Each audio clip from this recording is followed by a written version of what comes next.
Hello, good evening. कैसे हैं आप लोग? आई होप आप सब बहुत अच्छे होंगे। थोड़ा सा विलम्ब के लिए माफ़ी चाहता हूँ। Actually today it was a very busy day for me. सुबह से हम लोग नर्सिंग का एग्ज़ाम था कॉलेज में, उसमें बिजी थे and then I went for reevaluation in the university. I just came back 5-10 minutes पहले ही मैं आया हूँ। तो directly after having a one glass of water, I came to take the class. So you also join on time। 5 मैंने time दिया था, तो हम 5-5 पर क्लास अपनी शुरू करेंगे। तब तक 2-3 मिनट का हमारे पास समय है, लेजर है कि हम आपसे बात कर सकते हैं। Sharita is here, good evening Sharita. Neelam is also here, good evening Neelam. Heera is also here, good evening Heera. Everyone good evening. I welcome you all in this class. इस क्लास में आप सभी का स्वागत है। आप सब लोग वेट कर रहे होंगे, आई होप सो कि थोड़ा सा विलम्ब हो गया, बट क्लास मैंने 5:30 की शेड्यूल करनी चाहिए थी, लेकिन वो गलती से 4:30 ही रह गया। तो इस वजह से आप लोगों को 4:30 बजे वेट करना पड़ा ना। चलिए फिलहाल योगिता भी आ गई हैं। Good evening Yogita. मस्त रहिए, खुश रहिए। कैसे हैं आप लोग? आप सब लोग अच्छे ही होंगे, मुझे ऐसी उम्मीद है फिलहाल। और पढ़ाई भी आपकी चल रही होगी। एग्जामिनेशन आपके पीजीटी के कैंसिल हो चुके हैं, तो अगस्त लास्ट में गए हैं, तो पहले आप टीजीटी पर फोकस करिए, क्योंकि जुलाई में उसको होने की उम्मीद है। तो टीजीटी का जो सिलेबस है उसको आप एकदम वाइडली जो है एंड डेप्थ में खूब पढ़िए।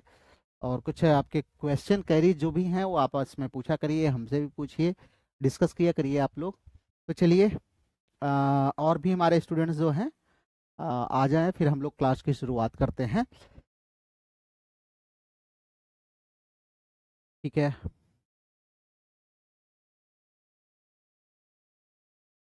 तो टाइम हमारा हो चुका है, 5:05 का टाइम है। हाँ बिल्कुल, हम बिल्कुल ठीक हैं। Yogita, Areeba good evening, good evening Areeba, स्वागत है क्लास में। क्लास में स्वागत है। चलिए हम लोग शुरू करते हैं। कल हमने वर्ड्सवर्थ की 4 पोम्स पर 20-20 क्वेश्चंस हमने सेलेक्ट किए थे। आज फिर कुछ पोम्स पर हम लेकर के आए हैं। लगभग हम 15 पोम्स पर, वर्ड्सवर्थ की जो अच्छी अच्छी पोम्स हैं उन पर आपके लिए कुछ एमसीक्यूज लेकर के चलेंगे। तो इसको आप लोग लगातार रिवाइज करते रहिएगा वीडियो के थ्रू, तो आपको ये पूरा लर्न हो जाएगा और ये बहुत आपको हेल्प करने वाला है एग्जाम में ना। तो चलिए लेट्स बिगिन। क्लास की हम लोग शुरुआत करते हैं। द फर्स्ट क्वेश्चन, पहला क्वेश्चन आज का जो हमारे स्क्रीन पर है, वो आप पहला क्वेश्चन है, in which year was the tables turned publish? Tables turned किस ईयर में पब्लिश हुई थी? ये पहला क्वेश्चन आपका है। तो 1798, 1802, 1807, 1815। So yes, students have started giving their answer. Yes, absolutely. It was published in 1798 in the first part of lyrical ballads. Lyrical ballads का जो पहला वर्जन था 1798 का, उसमें से एक पोम ये भी थी। एक पोम ये भी थी जिसका नाम था tables turned. Tables turned. Then next question, in which collection did the tables turn appear? अभी हमने आपको बता ही दिया किस कलेक्शन में आई है टेबल्स टर्न, किस कलेक्शन में अपीयर हुई है। तो tables turn appear in lyrical ballads. Lyrical ballads में टेबल्स टर्न हमारी अपीयर हुई है लिरिकल बैलेट्स में 1798 में। ठीक है। Question number third, how many stanzas does the tables turn have? Tables turn में कुल कितने स्टैंजाज हैं? टेबल्स टर्न में कुल कितने स्टैंजाज हैं?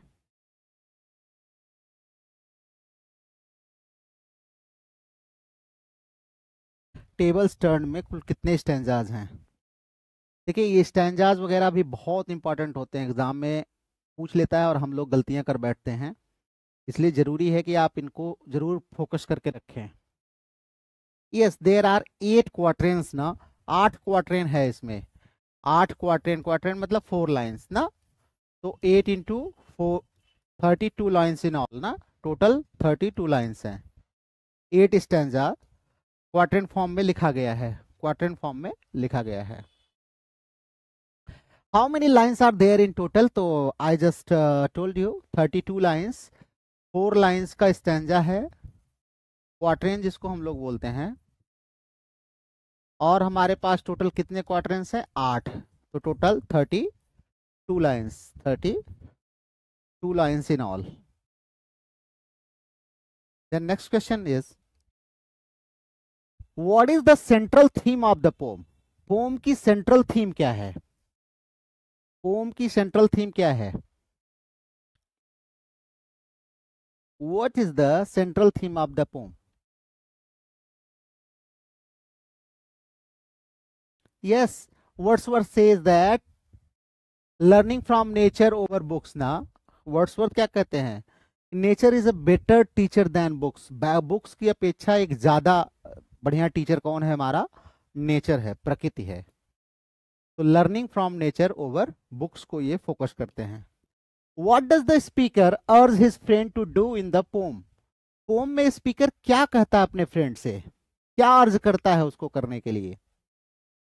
हमने आपको शायद बताया होगा कि हम लोग बचपन में, बचपन मतलब स्टूडेंट लाइफ में अपने फ्रेंड्स के पास हम लोग जाते थे. तो वो ऐसे हम लोग लाइन से एक दूसरे को बोला करते थे ना. कहते थे up up my friends quit your books otherwise you will go double. कहते अप अप माय फ्रेंड ना, कि मेरे मित्र उठो, एंड क्विट योर बुक्स मतलब quit studying and go outside ना. अपने फ्रेंड से कहता है क्या? क्विट स्टडीइंग, पढ़ना ये बुक्स बंद करो भाई, बुक इज नॉलेज डल होता है. हाँ, एंड गो आउटसाइड, बाहर जाओ, नेचर में जाओ ना. तो क्या करता है पोएट? अर्ज करता है किससे? अपने फ्रेंड से, कि बुक्स में उलझे रहने से, बुक इस वार्म बनने से अच्छा है कि प्रकृति के बीच में जाओ. Because nature is what poetic technique is used in the line books. देखिए कहता है books it's a dull and endless strive. बताइए कौन सा टेक्निक यूज किया है? Books it's a dull and endless strive.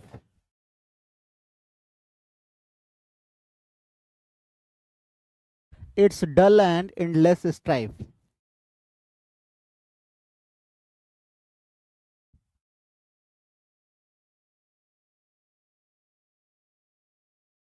Yes, it's an apostrophe ना. apostrophe का यहाँ पर यूज किया है. Addressing the books, the poet says that books are dull and endless. What does Wordsworth mean by we murder to dissect? बहुत ही famous line है, पीछे भी हम आपको इस पे क्वेश्चन करा चुके हैं. वी मर्डर टू डिसेक्ट से वर्ड्सवर्थ का क्या मतलब है? पहले चार्ज तो ये जान लीजिए, ये फ्रेज आया कहाँ है?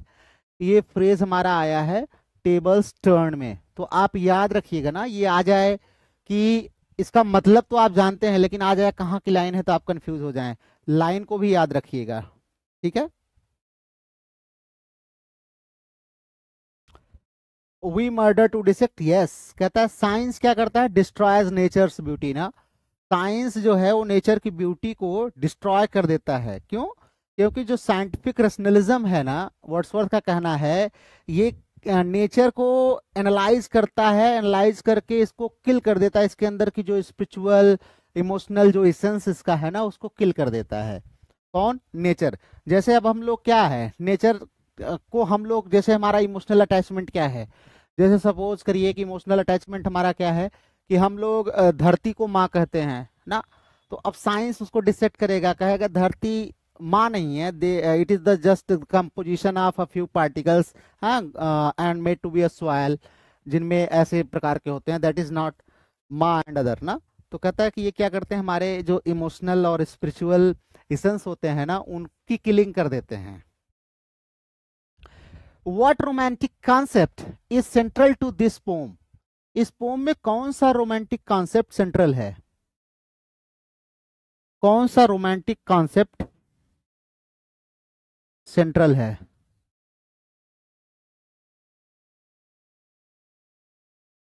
सरिता कह रही है गुड इवनिंग वंस अगेन. ठीक है, गुड इवनिंग, स्वागत है वंस अगेन, स्वागत है आपका.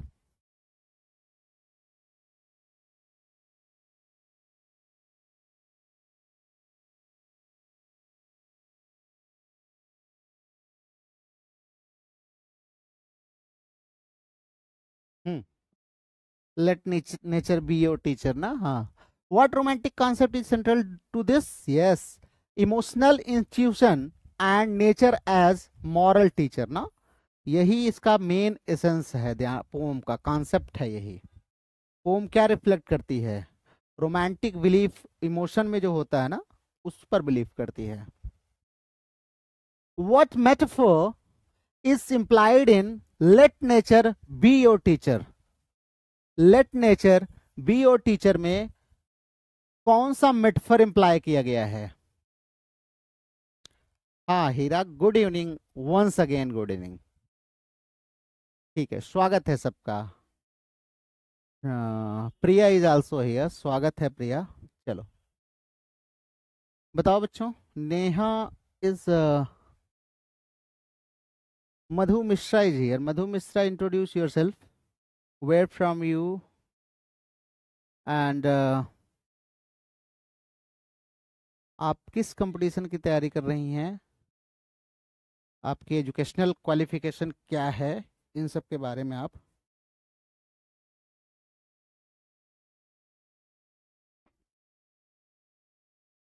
Yes absolutely. नेचर, नेचर को क्या करता है, इम्प्लाइड करता है let nature be your teacher, मतलब it assumes, it imagines nature as a classroom ना, नेचर को एक क्लासरूम की तरह अज्यूम करता है और कहता है कि ये क्लासरूम है और प्रकृति ये आपकी क्या है, टीचर है ना। This world is a classroom and nature is your teacher ना, नेचर आपका टीचर है। तो यहाँ पर मेटाफर यूज किया है कि अगर आपको विजडम लर्न करना है तो कहाँ से आपको मिलेगा, नेचर से मिलेगा। तो डायरेक्टली फ्रॉम नेचुरल वर्ल्ड जो है आप ये सीख सकते हैं। वैसे भी आप देखिए, हम लोग नेचर से बहुत सारी चीजें सीखते हैं ना, नेचर से हम लोग बहुत सारी चीजें सीखते हैं। जैसे क्या सीखते हैं हम लोग नेचर से? एक सिंपल सी आप चीज देखिए कि जो हमारे सरपत वगैरह होते हैं ना, जो बुशेज वगैरह होती हैं, आप उनको देखिए सिंपली, तो वो हमें माइल्ड होना सिखाती हैं ना, माइल्ड होना सिखाती हैं कि कभी कभी आप जब माइल्ड होते हैं, मीक होते हैं, तो उससे क्या होता है, बहुत सी बड़ी सी परिस्थितियां भी आपके क्या होती हैं, आपके ऊपर से चली जाएंगी, आप प्रभावित नहीं होते। जैसे ये एक होता है यूकलिप्टस का ट्री होता है, खूब लंबा है ट्री ना, जैसे ही हवाएं चलती हैं ये यहाँ से आधे पर से टूट जाता है। लेकिन एक बुशेस होती हैं जो, वो हवा चलता है और ऐसे उनकी पत्तियां एकदम बिल्कुल ऐसे ऐसे झुक जाएंगी और हवा पास कर जाएगा इधर से, और वो फिर ऐसे खड़ी हो जाएंगी। तो क्या है, ये दिखाता है कि मतलब माइल्डनेस, मीकनेस जो होती है, वो कैसे बड़े बड़े सफरिंग को आसानी से हमें सहना सिखा देती है ना। हाँ, one impulse from a वर्नल would may teach you more than all the sages can ना। हाँ बिल्कुल सही है।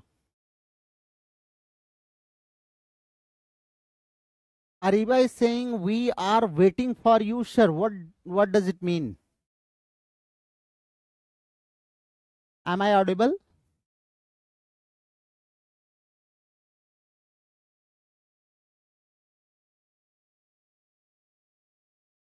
हम्म, चलो ठीक है। तो who is being addressed in the pome? तो एक स्कॉलर या एक फ्रेंड इनका जो है, उसी को ये एड्रेस करते हैं पोम में। आ स्कॉलर आर फ्रेंड ना।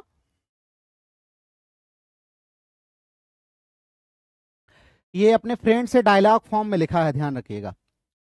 What is the tone of the poem? इस पोम का टोन कैसा है? What is the tone of pome?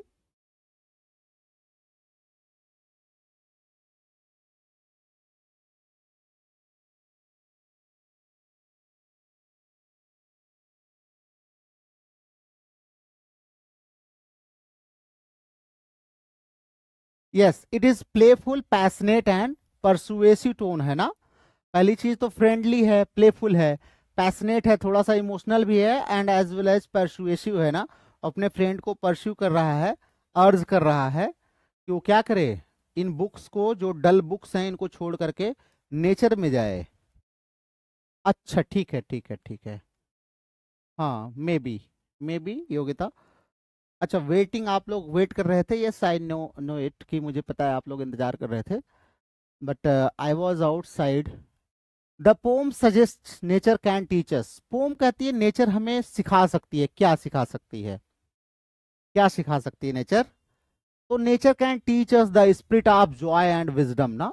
ये हमें स्पिरिट ऑफ जॉय और विजडम जो है, ये हमें नेचर दे सकती है ना, ये हमें सिंप्लिसिटी सिखा सकती है, इमोशनल क्लैरिटी हमें दे सकती है, ट्रूथ जो होता है ऑफ द हार्ट उसको हमें ये दे सकती है ना, सच्चा हृदय जो है वो हमें दे सकती है। कौन? नेचर, प्रकृति। What image is use to show joy in nature? Nature में जॉय को शो करने के लिए कौन सा इमेज यूज किया है? कौन सा इमेज यूज किया है?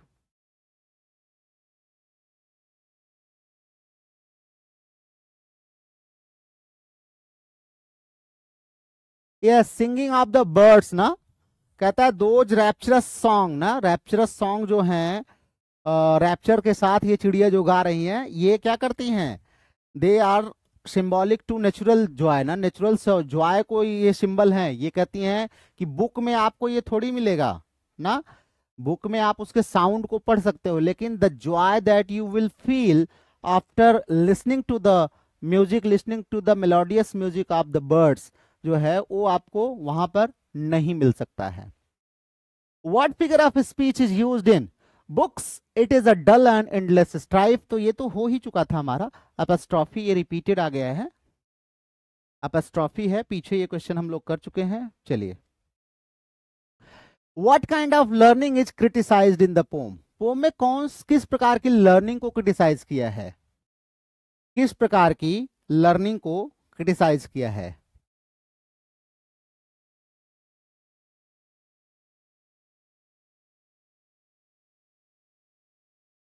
यस, बुकिश लर्निंग को ना, एंड थियोरेटिकल लर्निंग को इन्होंने क्रिटिसाइज किया है। कहते हैं एकेडमिक और इंटेलेक्चुअल नॉलेज जो है ना वो बिल्कुल ड्राई है, उसमें कोई जॉय नहीं है। The final message of the poem can be summed up as, final message को आप कैसे समड अप कर सकते हैं? Yes, nature gives greater truths than books ना, प्रकृति हमें किताबों के अपेक्षा ज्यादा अच्छे से ट्रुथ को समझा सकती है ना, तो इसीलिए वो कहते हैं कि एक्सेस रीडिंग को छोड़ करके थोड़ा सा प्रकृति में देखो।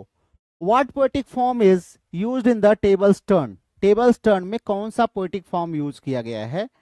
ये मैं आपको बता चुका हूं, फिर भी आप बताएंगे, इसका आंसर देंगे।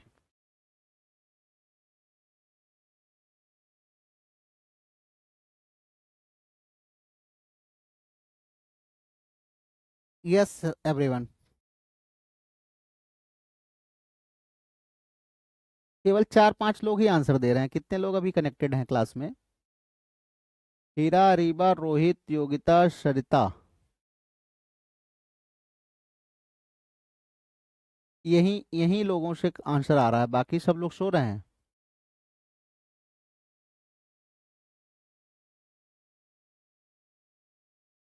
Yes, it is written in rhymed quatrains ना, राइम्ड क्वार्टरेंस में लिखा है, मैंने आपको बताया ना 4 लाइन क्वार्टरेंस की, 8 क्वार्टरेंस टोटल हैं इसमें, तो 32 लाइन्स ना, 32 लाइन्स लिखी गई हैं।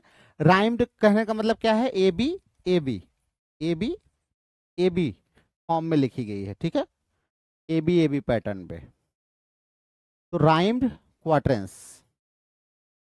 The next is the pome opposes the enlightenment emphasis on.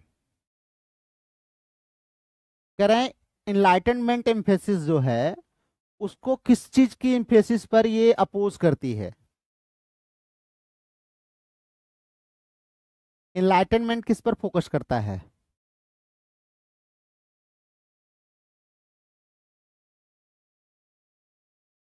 Yes, enlightenment focuses on reason, reason पर फोकस करता है ना, एंड रैशनलिज्म पर, और इसी को ये पोम क्या करती है? अपोज करती है ना, ये पोम इसी को अपोज करती है, रीजन एंड रैशनलिज्म को। कहती है बुक बंद कर दो ना, ये जो एनालिसिस कर रहे हो बुक के थ्रू ये सब बंद कर दो ना।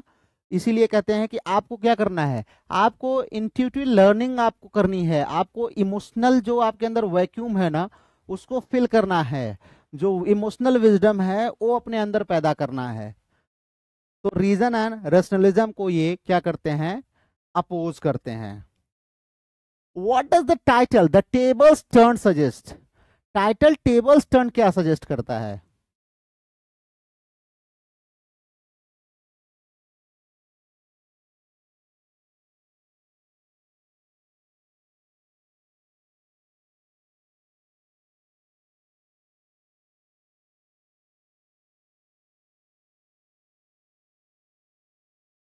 टेबल्स टर्न क्या सजेस्ट करता है? यस, एब्सोल्युटली, ये सजेस्ट करता है रिवर्सल ऑफ नॉर्मल आइडियाज ना, learning from nature not from books ना, बुक से नहीं, नेचर से सीखने के लिए। तो इसीलिए क्या कहा, टेबल्स टर्न, मतलब भाई आप पढ़ते हैं, सीधा टेबल होता है मतलब आप पढ़ते हैं, कह रहे हैं अब टेबल को टर्न कर दीजिए, ये आप टर्न कर दीजिए, इधर चले आइए, प्रकृति की तरफ चले आइए, बुक से हटा दीजिए ना। चलो अगली हमारी पोम है, the world is too much with us, the world is too much with us. So the first question is, what is the total number of lines in the world is too much with us? ये मैंने आपको पढ़ाया है, ये sonnet है, ध्यान रखना, Petrarchan sonnet है, पेट्रार्कन सोनेट। अब सोनेट है तो सबको पता है 14 लाइंस होगी, कैसी होगी, 14 लाइंस होगी, तो ये ध्यान रखना, ये एक पेट्रार्कन सोनेट है। Next question, What is the rhyme scheme of the poem? Poem की राइम स्कीम क्या है? तो आप सबको पता है, हमारा ए बी बी ए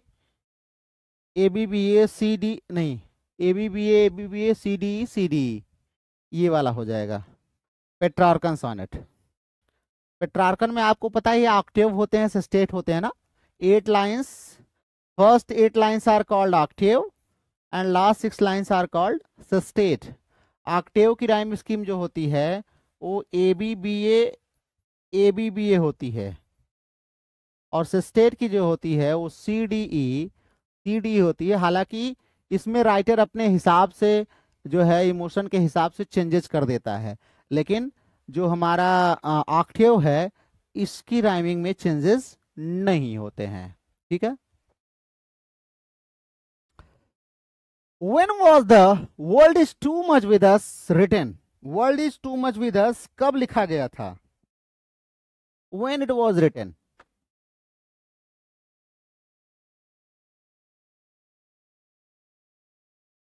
कब लिखा गया था?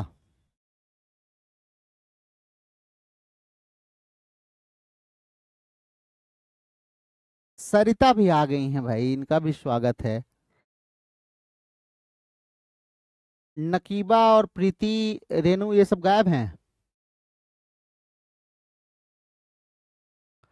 चलो, When was the world is too much? Yes, it was written in 1802. 1802 में लिखा गया था, बिल्कुल सही है, 1802 में लिखा गया था, ठीक है। Next, When was the poem published? ये पब्लिश कब हुई थी? When was the poem published? Poem publish कब हुई थी? Yes, yes, it was published in 1807 ना, 1807। पोम्स इन 2 वॉल्यूम्स में ये पब्लिश हुई थी, poems in 2 volumes, poems in 2 volumes में ये पब्लिश हुई थी 1807 में।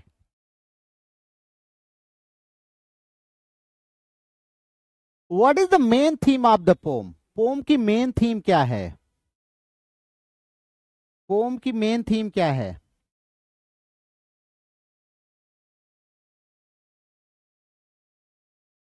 Yes, it is materialism versus nature ना, भौतिकतावाद और प्रकृति के बीच में जो है ये क्या करते हैं, मटेरियलिज्म को बहुत क्रिटिसाइज किया है यहाँ पर।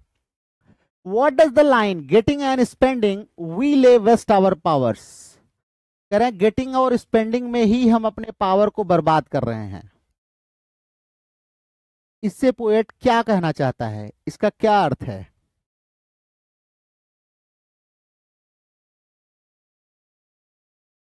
Yes, we waste our spiritual and emotional potential.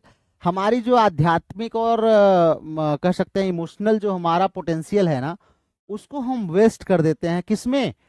Chasing materialism ना, धन दौलत पैसा कौड़ी इन सब के चक्कर में हमारी वो जो पावर होती है वो उसको हम वेस्ट कर देते हैं ना। जो हमारी पावर होती है उसको हम वेस्ट कर देते हैं।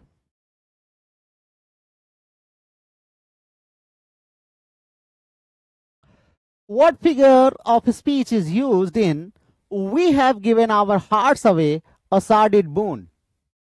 We have given our hearts away, a sordid boon.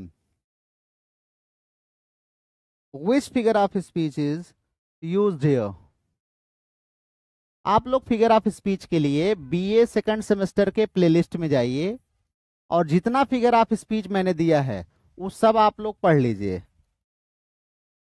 आपको काफी कुछ समझ में आएगा। अभी भी यहाँ पे कुछ लोग गलती करेंगे, जबकि ये तो सबसे सिंपल है, लेकिन कुछ लोग गलती करेंगे। Yes, it is an oxymoron ना, ये ऑक्सीमोरन है। सार्डिड बून क्या है? जो सार्डिड है वो बून है, मतलब टू अपोजिट आइडियाज ना, टू अपोजिट वर्ड्स ना, वो क्या करते हैं, साइड बाय साइड प्लेस किए जाते हैं ना, तो वहां क्या होता है, ऑक्सीमोरन होता है। जैसे बहुत सारे एग्जांपल्स है ना, this is an open secret. What does Wordsworth wish he could be in the state?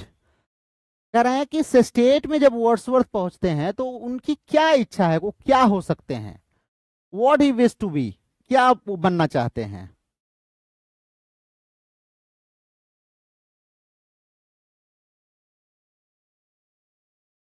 क्या उनकी इच्छा थी कि वही रहे होते? Yes, absolutely. कहते हैं ना, आई would rather be a pagan ना, कहते हैं इससे अच्छा तो था कि मैं पैगन ही रहता, पैगनिस्ट ही रहा होता ना, तो मैं शायद मुझे ये तकलीफ नहीं होती ना। जैसे पैगनिस्ट कौन थे, प्रोटियस, ट्राइटन, ये सब जो डिवाइन प्रेजेंस है, ये सब के सब पैगनिज्म के ही तो एग्जाम्पल हैं। Who are Proteus and Triton in the poem? ये जो दोनों गॉड हैं, ये कौन है? ग्रीक गॉड है ना ये।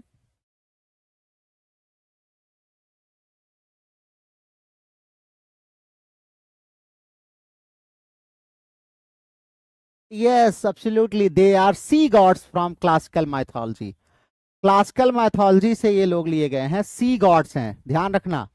प्रोटियस एंड ट्राइटन जो हैं, ये क्या हैं,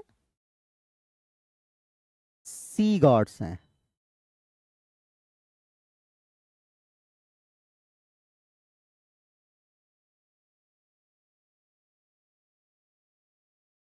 एग्जाम्स की डेट कैंसिल हो गई और बहुत सारे स्टूडेंट्स हमारे फरार हो गए ना, उनको लग रहा होगा चलो टाइम मिल गया, सो लेते हैं। अरे सो मत, केवल आप बहुत दिन नहीं, मैं बता रहा हूं, केवल आप 1095 इतने डेज तक आप जो है मन भर के मत सोइए, बस उतना सोइए जितने से आप जिंदा रह सकें, और बाकी आपने काम करिए और पढ़िए। उसके बाद आपका जितना मन करेगा उतना सोइएगा। तो कौन सा लिटरेरी मूवमेंट है, तो आप सबको पता है, रोमांटिसिज्म है, इसमें कुछ खास है नहीं। Next, what poetic device is seen in little we see in nature that is ours? कहते हैं इसमें क्या दिखाता है कि little we see in nature that is ours. हम प्रकृति में बहुत कम देखते हैं ना, बहुत कम प्रकृति की तरफ अपना रुझान रखते हैं जो कि हमारा अपना है ना।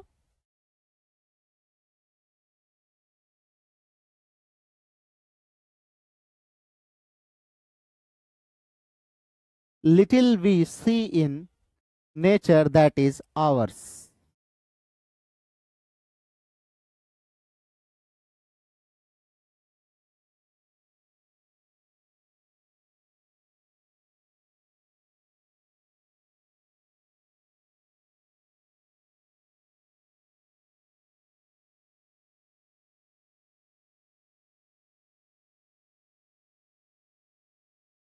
Yes, yes, it is hyperbolic statement.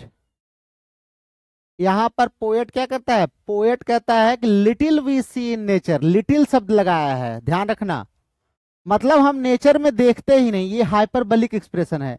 ऐसा पॉसिबल है? नहीं है। Little we see in nature that is ours ना, मतलब प्रकृति में हम देखते ही नहीं है, नेगेटिव सेंस देता है। ये हाइपरबलिक स्टेटमेंट है ना, ये हाइपरबलिक स्टेटमेंट है कि हमें नेचर से बिल्कुल एलिनेट करके दिखा रहा है कौन, पोएट, जबकि ये तो असंभव है कि हम नेचर से कंप्लीटली एलिनेट हो जाएं। तो that is hyperbolic statement. Next is what is the tone of the poem, poem की टोन क्या है?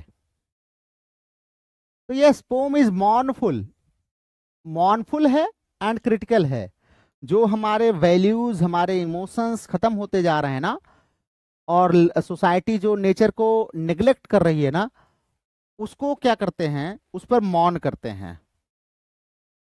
Which of the following is criticised in the pome, इनमें से किसको पोम में क्रिटिसाइज किया गया है? तो आप सबको पता है ग्रोइंग मटेरियलिज्म से बहुत परेशान थे, तो मटेरियलिस्टिक परस्यूट एंड इंडस्ट्रियलिज्म को क्या किया है इन्होंने, क्रिटिसाइज किया है। इंडस्ट्रीज, वेल्थ, पोजेशंस जो हैं बहुत तेजी से इंग्लैंड में ग्रो कर रही थी, तो उस पर इन्होंने इसको क्रिटिसाइज किया है। What romantic ideal is most present in the poem, कौन सा रोमांटिक आइडियल इसमें है? तो आप सबको पता है ज्यादातर वही है कि नेचर एज स्पिरिचुअल गाइड ना, नेचर क्या है, हमारी स्पिरिचुअल गाइड है। The next, we are out of tune, ये बड़ी इंपॉर्टेंट लाइन है। We are out of tune is an example of, ये किस चीज का एग्जाम्पल है? We are out of tune, ये किस चीज का एग्जाम्पल है?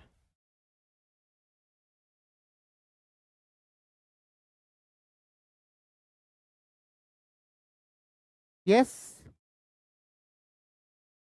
Yes, it shows the disconnection from nature ना, ह्यूमन का डिसकनेक्शन दिखाता है नेचर से, तो it is a kind of metaphor, ये एक प्रकार का मेटाफर है।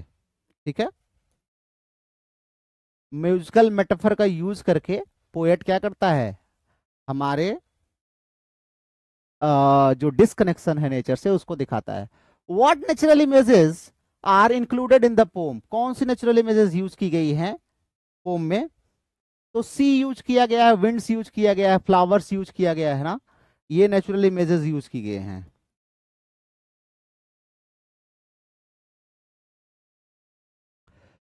The phrase a pagan suckled in a creed outworn, I would rather be a pagan suckled in a creed outworn, कहता है, तो इसका क्या अर्थ है, इसका क्या अर्थ है? Yes, absolutely, the poet desires to return to nature worship ना, पोएट की इच्छा है कि नेचर वर्शिप पर हम लोग फिर से वापस चले जाएं। तो जो हमारे ओल्डर पैगन बिलीफ्स है ना, जिसमें नेचर को बहुत रिस्पेक्ट, ऑनर दिया जाता था ना, देवी देवता, आज भी हमारे हिंदू कल्चर में तो आप देखें आज भी तो है, नीम में जो है देवी देवता, पीपल में देवी देवता, इन सब में माने जाते हैं। What mood is conveyed by the sestet, sestet के द्वारा कौन सा मूड कन्वे किया गया है?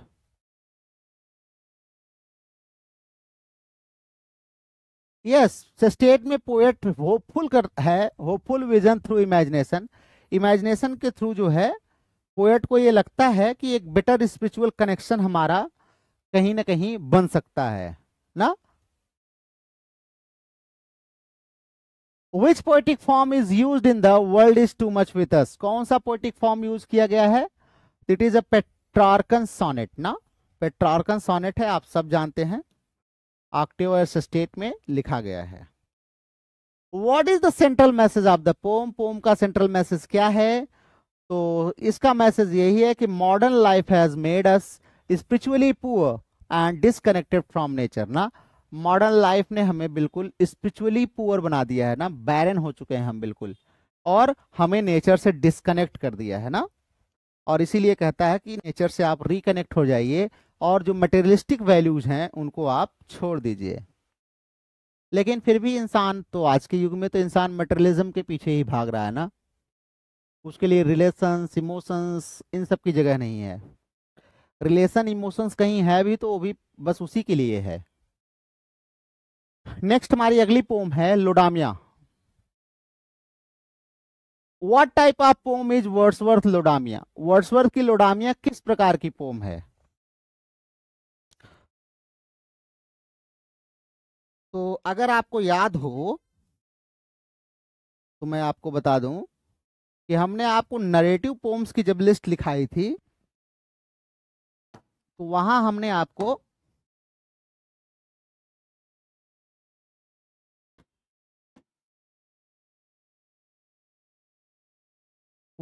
आपको बताया था कि लोडामिया इज अ नरेटिव पोम ना।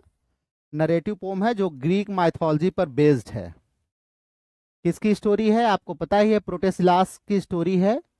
और उसकी वाइफ रहती है लोडामिया ना, पहला ग्रीक है जो ट्रोजन वार में जिसकी डेथ होती है और उसकी वाइफ मॉर्न करती है, उसी पर लिखा गया है। तो नरेटिव है, narrative poetry. What is the source of the story told in Laodamia? Laodamia में सोर्स कहां से लिया गया? तो ग्रीक माइथोलॉजी से लिया गया है, ट्रोजन वार पर बेस्ड है। ठीक है, ध्यान रखिएगा।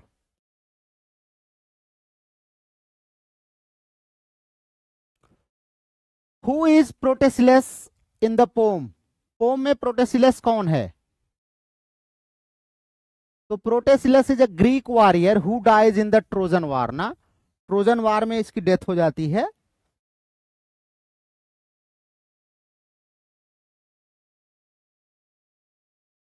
ठीक है। What does Laodamia desire after Protesilaus death? Protesilaus की डेथ के बाद लोडामिया की क्या इच्छा थी? हाँ, लोडामिया कहती है ना कि एक बार वो अपने जो डेड उसका हस्बैंड है उससे मिलना चाहती है। ही his return from the dead ना। मानता है कि प्रोटेसिलास को एक बार थोड़े देर के लिए जो है आ जाए, और आता भी है। और उसके बाद लेकिन जब फिर जाता है तो उस दुख को बर्दाश्त नहीं कर पाती और लोडामिया की भी डेथ हो जाती है। What is the ultimate fate of Laodamia in the poem? Ultimate faith क्या है लोडामिया का? तो आप सबको पता है, दुख के मारे मर जाती है ना, सी डाइज ऑफ ग्रीफ। रियलिटी को एक्सेप्ट नहीं कर पाती है और सेपरेशन को झेल नहीं पाती, बियर नहीं कर पाती है। और लोडामिया जो है, जैसे ही प्रोटेसिलस दोबारा जाता है, उसकी स्पिरिट जैसे ही जो है वहां से गायब होती है, ये फेंट हो जाती है और इसकी डेथ हो जाती है। How many lines are there in Laodamia final version? Laodamia के फाइनल वर्जन में टोटल कितनी लाइन्स हैं?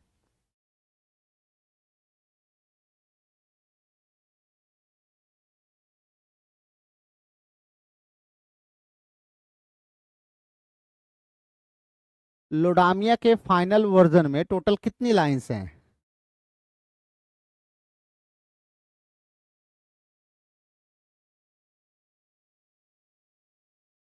Yes, there are 264 lines written in blank verse. ठीक है। फाइनल वर्जन इसका कब आया था? तो 1845 में आया था फाइनल वर्जन, और उसी में 264 लाइन्स हैं। ठीक है, ध्यान रखिएगा।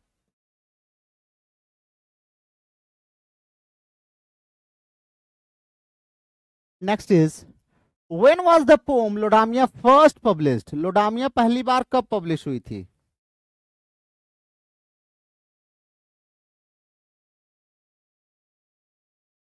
पहली बार कब पब्लिश हुई थी? Yes, it was published in 1815। पहली बार 1815 में ये पब्लिश हुई थी। In what metre is Laodamia written? तो आपको अभी बता ही दिया, ब्लैंक वर्स। इसमें लिखी गई है ब्लैंक वर्स में। What major theme does the poem explore? कौन सी मेजर थीम को एक्सप्लोर किया गया है पोम में?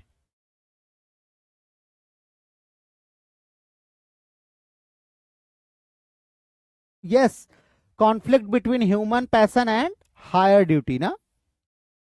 इसमें यही दिखाया है कि ह्यूमन पैशन और हायर ड्यूटी के बीच में जो कॉन्फ्लिक्ट होता है, प्रोटेसिलास उसमें क्या करता है? Self sacrifice, heroic self sacrifice को यहाँ पर दिखाया, ड्यूटी को, हायर ड्यूटी मतलब सेल्फ सेक्रीफाइस करना, ये सब ड्यूटी के लिए ये सबसे बड़ी ड्यूटी, हायर ड्यूटी मानी जाती है ना।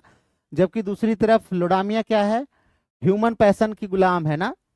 उसका ह्यूमन अटैचमेंट इतना ज्यादा है प्रोटेसिलास के लिए कि सी फाइनली डाइज ना। तो ये क्या है, उसी को दिखाता है। What message does the spirit of Protesilaus give Laodamia? Spirit of Protesilaus Laodamia को क्या मैसेज देता है?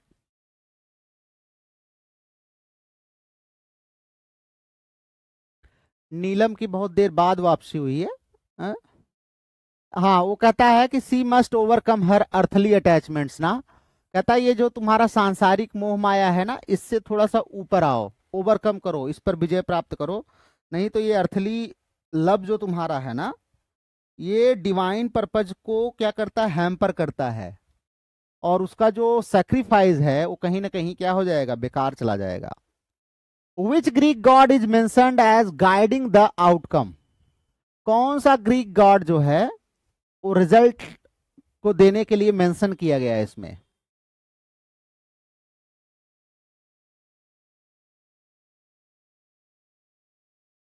आगम रॉयल बहुत देर बाद आए हैं, good evening.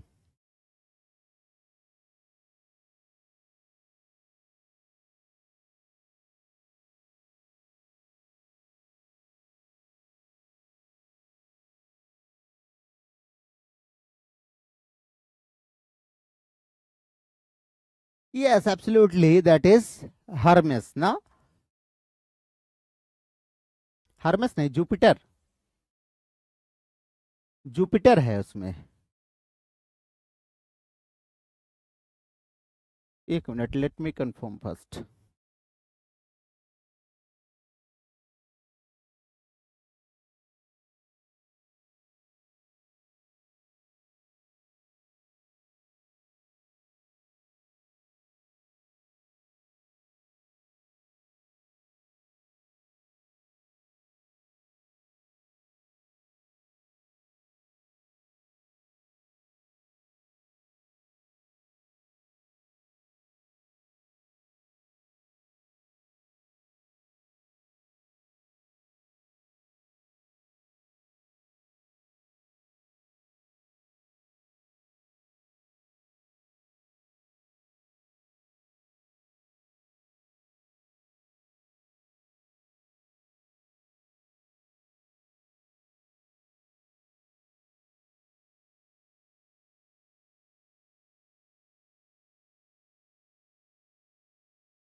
Jupiter is the right answer. Actually Jupiter is the equivalent of Jews ना, ज्यूज के इक्विवेलेंट में आते हैं जुपिटर जो है। और यहाँ पर जो है वो जो प्रोटेसिलास का ब्रीफ रिटर्न होता है ना, उसको एग्री करते हैं, यही जुपिटर करते हैं। तो Jupiter is the right answer. मुझे भी डाउट हो गया था तो मैंने कहा कंफर्म कर लूं। What figure of speech is used in life chain so strong to break the link of love? भैया बताइए। Life chain so strong to break the link of love, ये लाइन भी याद कर लेना।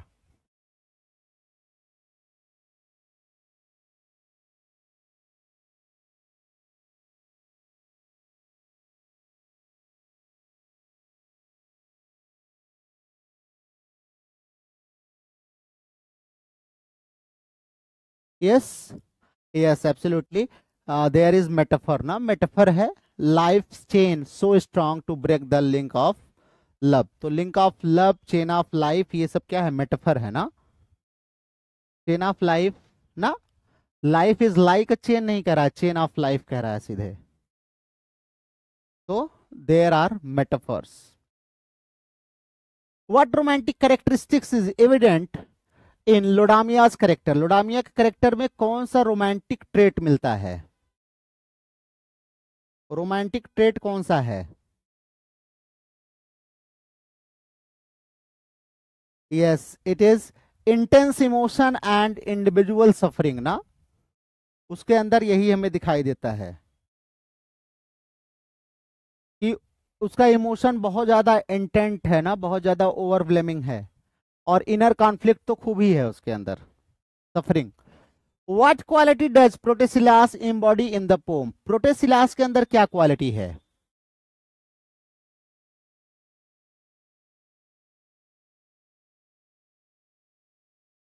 Yes, it is heroic duty and self sacrifice ना, higher duty के लिए वो अपनी लाइफ को सेक्रीफाइस करता है ना।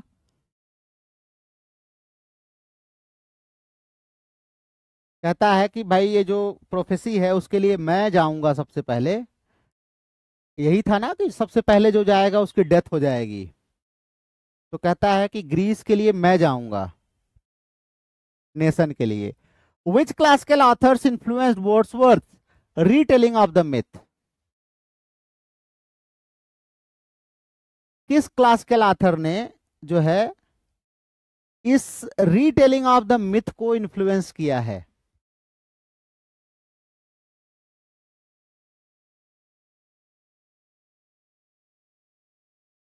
हाँ बिल्कुल, ये कहानियां कहाँ पाई जाती हैं? होमर और ओविड में पाई जाती हैं ना, जो होमरिक ट्रेडिशन में लिखे गए हैं लगभग पोएट्री, उसमें ये कहानियां पाई जाती हैं, और ओविड का की कहानियों में भी ये पाई जाती है ना, प्रोटेसिलास एंड लोडामिया की कहानी। What does Laodamia's death signify? Laodamia का डेथ क्या सिग्निफाई करता है? लोडामिया का डेथ क्या सिग्निफाई करता है? Yes, it signifies failure to rise above earthly passion ना, इसकी डेथ ये सजेस्ट करता है कि हम ये सांसारिक मोह माया जो इच्छाएं हैं ना, इनसे ऊपर नहीं जा पाते, हम लोग फेल हो जाते हैं। मोह माया को छोड़ो। विच literary device dominates the poems narrative style? Poems की नरेटिव स्टाइल्स को कौन सी लिटरेरी टेक्निक डिवाइस डोमिनेट करती है? तो क्लासिकल एल्यूजन्स बहुत ज्यादा यूज हुआ है ना इसमें, आप देखें तो प्रोटेसिलास, लोडामिया, ट्रोजन वार, जुपिटर ना, हरमेस, सबका यूज किया है इन्होंने। क्लासिकल एल्यूजन्स सबसे ज्यादा यूज हुए हैं। The phrase he spake of love, बहुत ही इंपॉर्टेंट लाइन है, ध्यान रखिएगा। He spake of love such love as spirits feel contains which device? इसमें कौन सा डिवाइस है?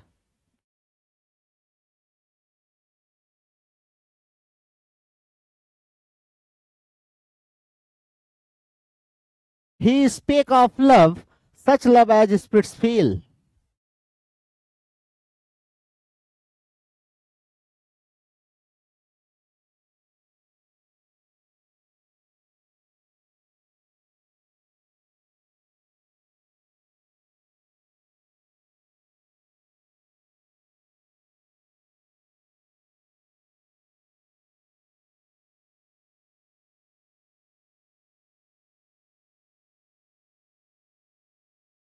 Yes, absolutely. This is paradox. ये paradox है, ध्यान रखना।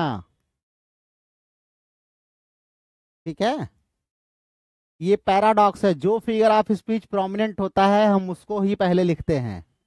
यहाँ पर पैराडॉक्स जो है प्रोमिनेंट है। ये डिवाइन लव को कंट्रास्ट कर रहा है ह्यूमन पैशन से। He spake of love such love as spirits feel ना, स्पिरिट्स मतलब सोल हमारी जो फील करती है, और उसके लव को कंपेयर कर रहा है ये। तो ये it is a kind of spiritual paradox, एक प्रकार का स्पिरिचुअल पैराडॉक्स क्रिएट होता है यहाँ पे। ठीक है, what is the tone of Laodamia? Laodamia का टोन क्या है?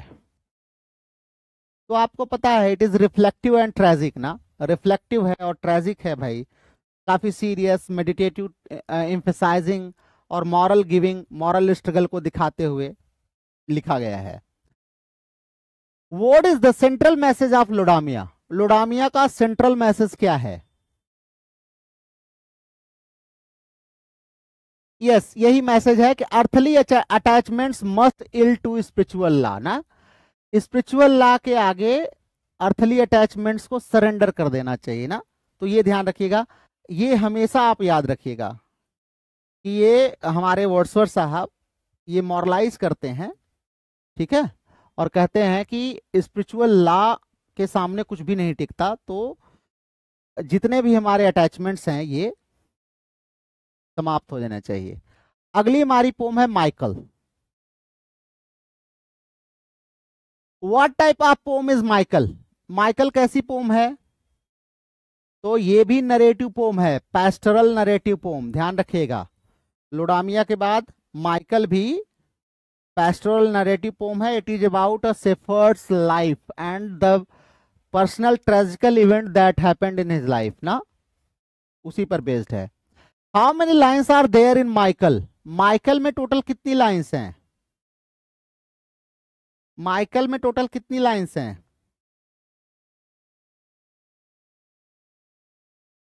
Yes, there are 484 lines in Michael. Michael में 484 लाइन्स हैं, written in blank verse, blank verse में लिखी गई है 484 लाइन्स।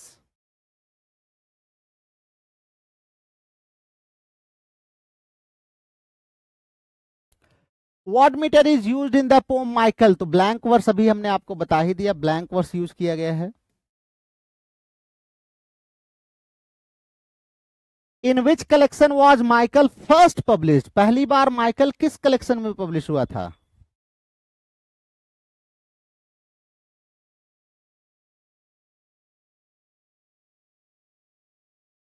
पहली बार माइकल किस कलेक्शन में पब्लिश हुआ था?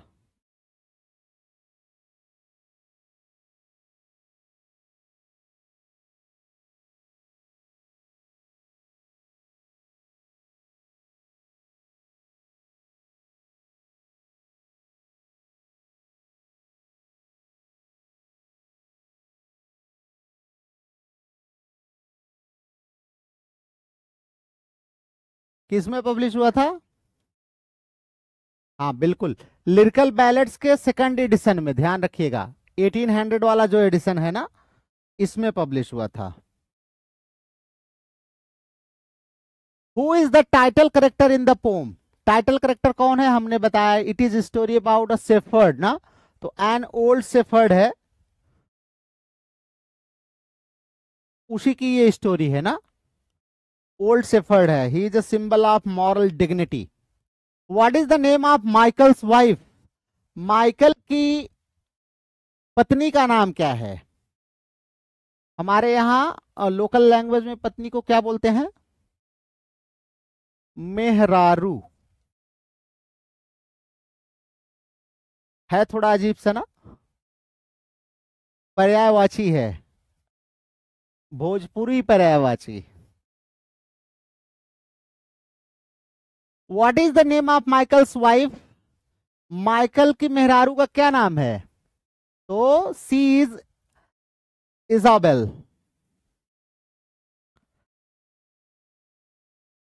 बड़ी अच्छी सिंपल सी ग्रामीण महिला है। What is the name of Michael's only son? Michael का एक ही बेटा है, उसका नाम क्या है? माइकल का एक ही बेटा है, उसका नाम क्या है?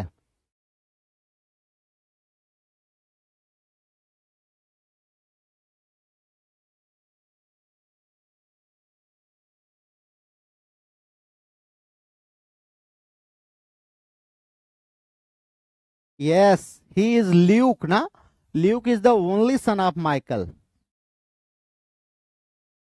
और वही शहर चला जाता है तो इन लोगों के लाइफ में दुख आ जाता है ना, सेंट्रल ट्रेजेडी उसके डिपार्चर से ही क्रिएट होती है माइकल में। What unfinished symbol of labour and love does Michael leave behind? Michael क्या लेबर एंड लव का सिंबल छोड़ करके जाता है?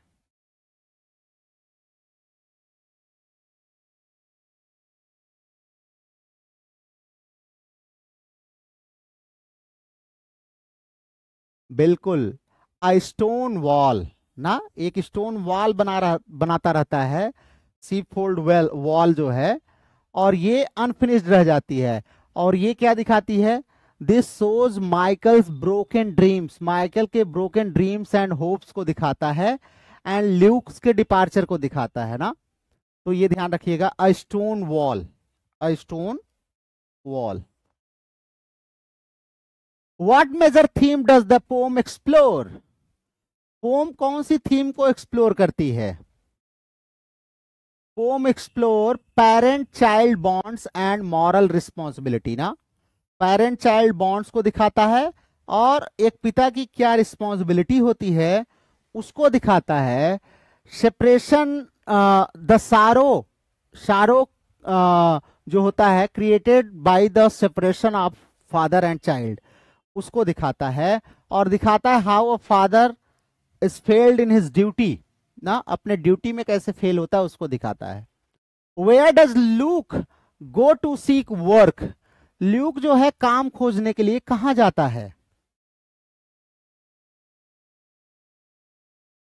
हाँ बिल्कुल, London, Bristol, northern factory of town नहीं, एन अननेम्ड सिटी में जाता है। ध्यान रखिएगा, किसी शहर का नाम इन्होंने नहीं दिया है, केवल बस इतना कहते हैं कि वो किसी सिटी में जाता है।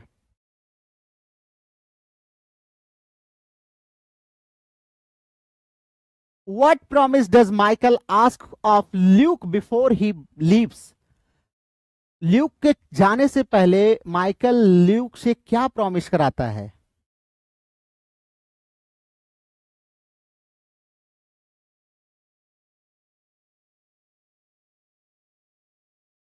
Yes, he reminds him to remain honest and remember the stone wall. वो कहता है ऑनेस्ट रहना और इस स्टोन वॉल को याद रखना ना। मतलब जो स्टोन वॉल के द्वारा तुमने एक प्रॉमिस किया है, इसको हमेशा याद रखना। What romantic principle is central to the poem? Poem में कौन सा रोमांटिक प्रिंसिपल मुख्य रूप से यूज किया गया है? तो yes, nature as a moral guide and rural virtue ना। नेचर जो है यहाँ पर वर्ड्सवर्थ ने रूरल लाइफ को प्रेजेंट किया है, पेस्टोरल इमेजेस दिया है। नेचर को मॉरली क्या दिखाया है इसने? सुपीरियर दिखाया है, कि अर्बन लाइफ से सुपीरियर हमारी रूरल लाइफ होती है, नेचर को सुपीरियर दिखाया है। Why does Michael send Luke away? Michael Luke को क्यों भेजता है?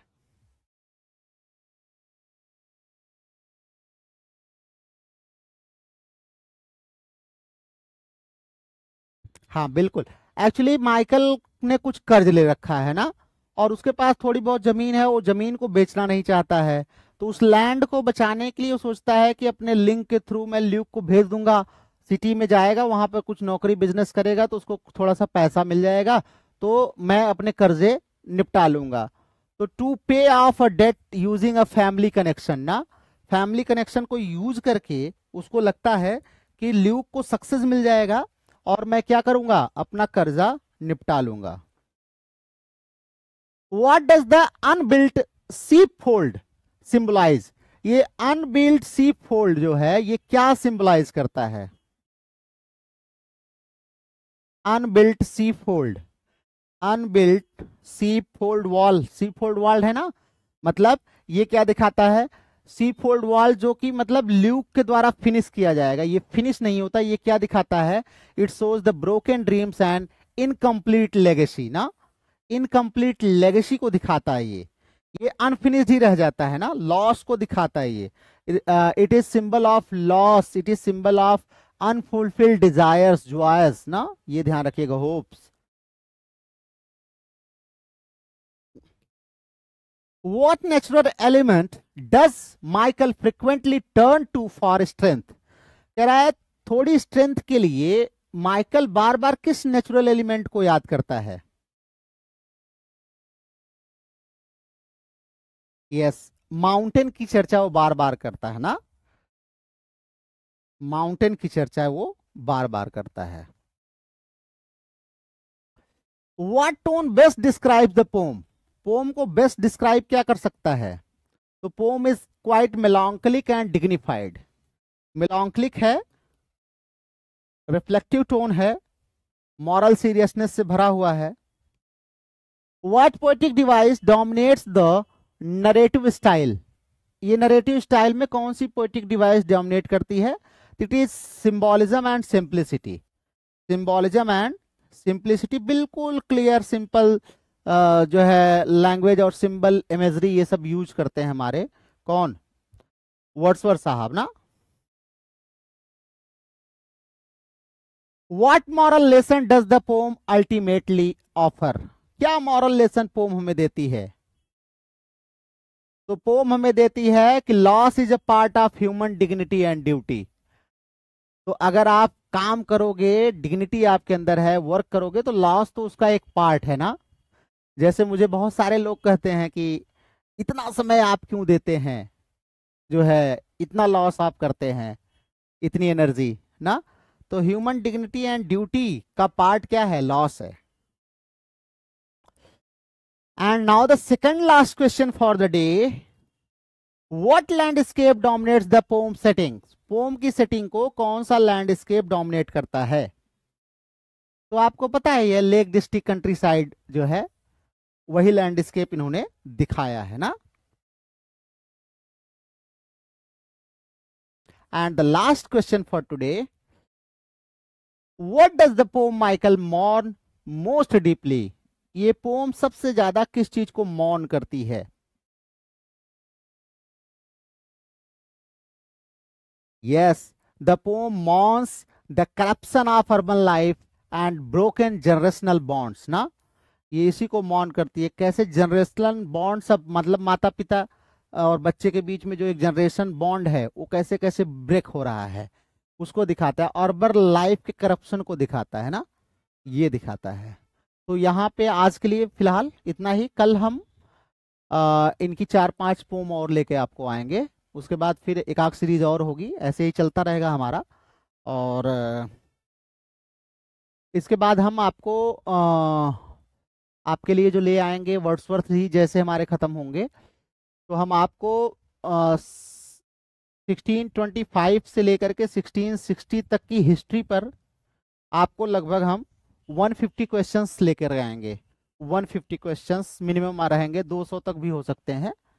इसको करने के बाद तब हम आगे बढ़ेंगे, मिल्टन को पढ़ेंगे। ठीक है, मिल्टन को पढ़ेंगे। तो चलिए, दैट्स ऑल फॉर टुडे। रात में 10 बजे मैं आपसे फिर मिलूंगा। हमारी विलियम जे लॉन्ग की जो क्लास चलेगी हिस्ट्री ऑफ इंग्लिश लिटरेचर की, तो 10 बजे आप लोग जरूर जुड़िएगा। आप लोग जुड़ते नहीं हैं, बहुत मुझे मेहनत करनी पड़ती है, गर्मी इतनी ज़्यादा है। और आप समझ रहे हैं सुबह 7 o'clock से मैं निकला हूँ, फिर भी आपकी क्लासेस के लिए भागते हुए मैं आया कि टाइमली हमारे बच्चे वेट कर रहे होंगे। तो 10 बजे भी आप लोग के वजह से क्लासेस 10 बजे रखी गई है। अगर आपको टाइम शूट नहीं करता है तो आप बताइए, हम उसको पहले कर देंगे। लेकिन everybody has to be there ना। ऐसा नहीं है कि आप सिर्फ कह दिए हाँ सर 10 से आप कर दीजिए, 10 से कर दिया फिर आप गायब, तो ऐसा नहीं होना चाहिए। Everybody has to be there.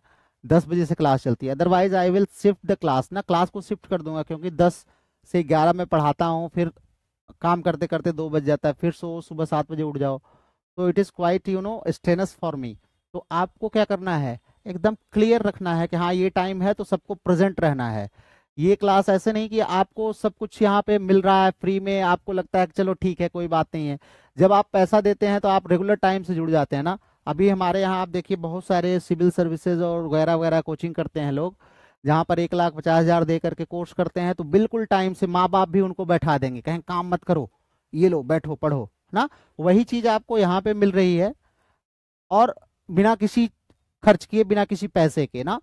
तो आप टाइम का ध्यान ही नहीं रखते, कोई लेट हो जाएगा, कोई आएगा नहीं ना। तो मुझे ये चीज़ें अच्छी नहीं लगती। It shows that you are not quite serious, आप बहुत सीरियस नहीं है ना। तो लैक ऑफ जो है ये सीरियसनेस ना, ये थोड़ा सा पजल करती है मुझे, क्योंकि I want result from you. हमें आपसे रिजल्ट चाहिए, और रिजल्ट ऐसे नहीं आता कि आप आए मन किया तो आए, मन किया तो पढ़े, मन किया तो नहीं, ऐसे रिजल्ट नहीं आता। ऐसे रिजल्ट नहीं आएगा। You have to be regular, you have to be punctual, you have to spare most at least 6-7 hours for your study. तो कैसे आप करेंगे, it is your duty, your responsibility. I may change the timing, timing आपके हिसाब से मैं थोड़ा सा चेंज कर सकता हूँ, but you have to do it ना। ठीक है, तो चलिए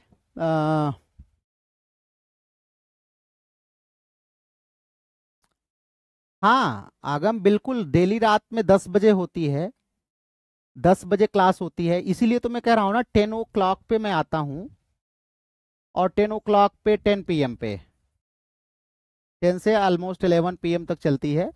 थोड़ा गर्मी है तो 10-5 मिनट कम ज़्यादा हो जाता है। तो आप लोग इतना ध्यान रखिए कि आपके जो भी काम है उसको बाई 10 o'clock आप निपटा लीजिए, या अगर बचा है तो उसको आफ्टर 11 o'clock जो है उसको शेड्यूल करिए कि आप 11 o'clock के बाद करेंगे। मैं भी यही करता हूँ, कभी कभी मैंने डिनर नहीं अगर किया हुआ है तो मैं 11 के बाद डिनर करता हूँ, कभी डिनर बनाया ही नहीं है तो मैं 11 के बाद डिनर बनाता हूँ। जैसे कल मैंने 11 के बाद डिनर बनाया, बना नहीं था, तो आपको भी करना पड़ेगा भाई। मैं अकेले रिस्पॉन्सिबिलिटी मैं लेके चलूंगा तो आपका सिलेक्शन नहीं होगा। मेरे रिस्पॉन्सिबिलिटी लेने से केवल आपको मैं कंटेंट यहाँ पे दे सकता हूँ, आपको समझा सकता हूँ, बता सकता हूँ, लेकिन इट इज यू जो आपको मेहनत करना है, आपको पढ़ना है। हाँ हमारे गांव में कहावत कही जाती है ना कि अपने मरने से स्वर्ग मिलता है ना, दूसरे के मरने से स्वर्ग की प्राप्ति नहीं होती। तो you have to give your 100%, और not for a day, a week और मंथ। आपको कई वर्षों तक देने होंगे, 2 वर्ष, 3 वर्ष, 4 वर्ष, तब जाके आप उस हाइट पर पहुंचेंगे जहां आप दूसरों को देखते हैं और इमेजिन करते हैं कि हाँ वहां पे मैं भी हो जाऊंगा ना।